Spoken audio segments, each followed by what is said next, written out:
Welcome back to Good Morning San Diego. The time now is 7:24. We're taking a look at the U.S. trade deficit of 2025 with Vice President of Wilsey Asset Management, Mr. Chase Wilsey, who also frequents us on Wednesdays, and we're very grateful for that. All right, depending on which channel you watch, if you watch, say, Fox Business, you're going to see how we've had the tariffs have helped with the deficit, with the annual deficit. If you watch other channels, you're going to hear, well, it was such a minuscule difference. Our trade imbalance fell very. Which side is right? I mean, is the president right to talk about it the way he's talking about it, or is his opposition right? Yeah, I think the hard thing with this whole trade implementation that occurred was, I mean, the U.S. economy is huge, right? It's over a $30 trillion economy. It's not like you can just change it like a jet ski and it's going to move. It's this big ship that takes time to turn. And when you look at the trade deficit from 2024 to 2025, you're right, there wasn't much change. But the interesting thing is, as the year progressed, we really saw some big changes quarter to quarter to quarter. And what I mean by that, trade deficit in Q1 was about $400 billion. By Q4, it had fallen to $145 billion. So if we do that on a run rate, that'd be about, I'm going to say, $600 billion on that Q4 run rate, which is obviously a big difference from that $900 billion trade deficit that we saw in 2024, 2025. Now, I do believe that Q4 number, it's a little misleading, but I do think it still points us in the right direction. The reason I think it's misleading is after the tariffs were announced and started being implemented, we saw this huge rush into companies buying their imports ahead of schedule, and then companies burn through that inventory throughout the year. So I think it's a really difficult picture, to say the least, of where we're at, but I do think Q4 showed we were headed in the right direction. We've had people sit on that sofa say it doesn't really matter how out of whack the trade deficit or the balance is, if we're selling more or buying more. You say? I do believe the trade deficit, it is important. Now, you don't necessarily maybe want to have a huge trade surplus. There is going to be, I think, a right balance there for our economy. Trade across the world is very beneficial. The important thing in my mind is free trade, right? All these other countries, they're not acting in free trade, so that's why we have this situation, in my mind, of implementing these tariffs to try and create that free trade scenario.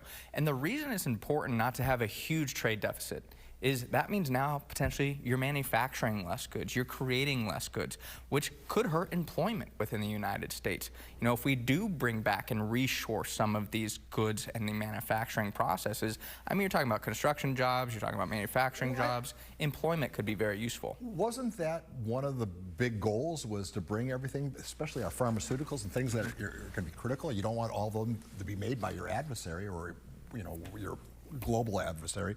Wasn't that the goal of, besides the trade numbers, wasn't the goal to make us made in USA again? I mean, it can definitely be a dangerous route if you go down that rabbit hole, I'll say, where if you're relying so deeply on these other countries. And I mean, the most prime example in my mind is when we saw the oil embargo back in the 70s, right?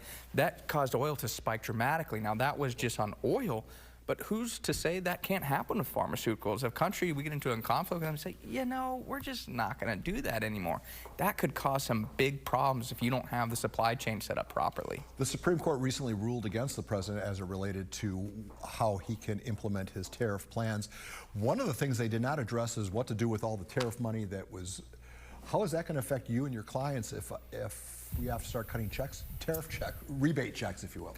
Yeah, I don't think it would necessarily be a huge negative for companies. The question mark is, how will it occur? I mean, you've heard politicians say it should be refunded to the people. That'd be an impossible feat. Yeah, how would you plus, didn't the companies absorb a big chunk of the tariff bite? The companies did absorb a big chunk of the tariff bite. I mean, you saw it in their margins. I mean, there was definitely some impact to consumers. I'm not going to sit here and say, the consumers didn't pay any of the tariffs.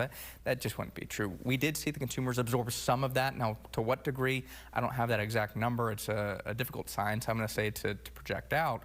But I mean, refunding the consumers would be nearly impossible. So you'd have to refund the companies, and at that rate, I think a lot of people would be frustrated by that too. Now the companies are getting this big tariff refund check, and how will you actually have that function?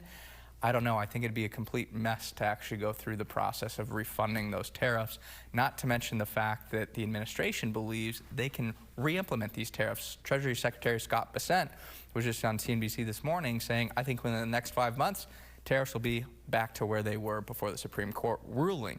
So, I mean, all of this is going to be a huge challenge. The administration has said they're going to challenge the tariff refund. So you could be talking about this for 2-3 years before there's a final answer on refund checks. We have something to talk about every Wednesday morning then, Chase. Have a great day, okay? Thanks for having me. Coming up.